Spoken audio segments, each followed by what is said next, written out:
In the same way, we will stand by any other country in the region that has a vision, stamina, and ambition to achieve this goal. And we will continue to support the NATO alliance as a pillar of US and global security. I don't want to prejudge panel 2, but the US-Europe alliance builds upon the bedrock of common interests and values is not shifting.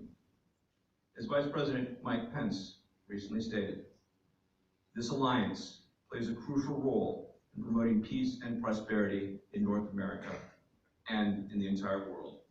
The United States' commitment to NATO is clear. While NATO's accession reaffirmed the constancy of NATO's open door and commitment to the Western Balkans, it also revealed the ongoing determination of Russia and its proxies to hold this region back from its rightful place in the Western family of secure, prosperous European democracies. Russia has stepped up its machinations to undermine progress in the Balkans towards NATO and the European Union, wherever and however it can, from backing a brazen plot against the government in Podgorica, supporting an anti-Dayton secessionist movement in Bosnia, to active efforts to isolate Kosovo. Armies of Russian state-sponsored trolls use propaganda and fake news to sow distrust and confusion and to undermine pro-Western policies and leaders. Montenegro and other countries in the region have proven that hard work and determination, and support from friends, countries in the Western Balkans can choose their own path to a more secure and prosperous future. Lastly, what should change? A look back at recent developments around the region provides stark answers to this question. We have seen inflammatory nationalist rhetoric and the politics of division on the rise. We have seen tear gas in Kosovo's assembly and street violence aimed at disrupting the democratic process. We've seen politicians in the Republic of Srpska rejecting the authority of Bosnian state institutions and threatening secession. We've seen a mob that overrun the parliament in Skopje and beat members of the democratically elected majority. Opposition members of parliament are boycotting parliaments in Montenegro and Albania. We hear irresponsible talk in the region that echoes long discredited ethno-nationalist slogans that brought war and suffering to the region in the 1990s.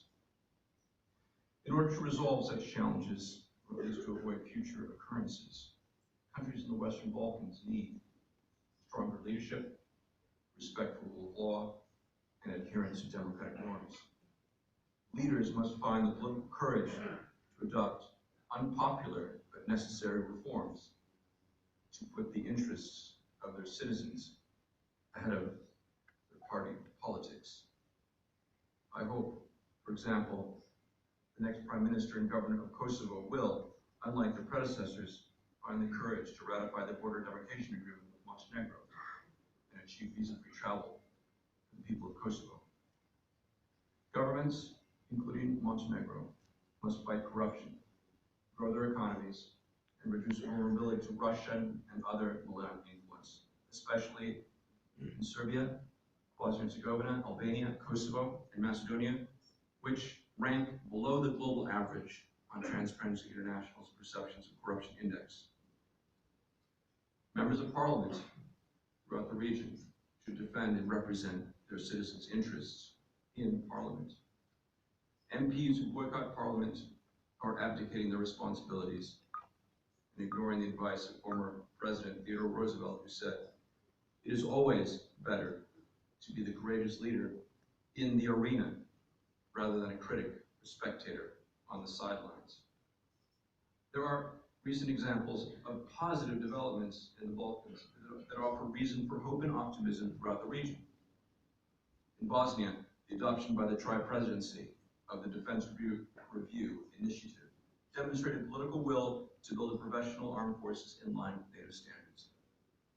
After the violence broke out in the Macedonian parliament on April 27th, political leaders and the people of Macedonia called for calm and a peaceful transition of power. Last November, Macedonia, Albania, and Kosovo thwarted an attempted terrorist attack on an Albania-Israel football match in Shkodër, arresting 25 suspects across 3 countries. This incident underscores the importance of strengthening cross-border cooperation and interdicting terrorist networks. That is why the U.S. will continue helping to bolster the region's efforts to counter terrorism and the rise of violent extremism, because these are serious threats to international security, our values, and our way of life.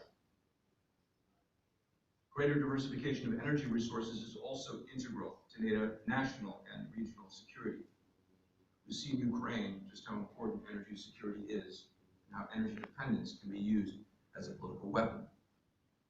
The countries of the Western Balkans should accelerate efforts to develop multiple routes and sources for reliable energy supply, such as the long-planned liquefied natural gas terminal.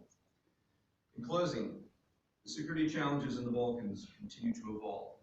So must our responses.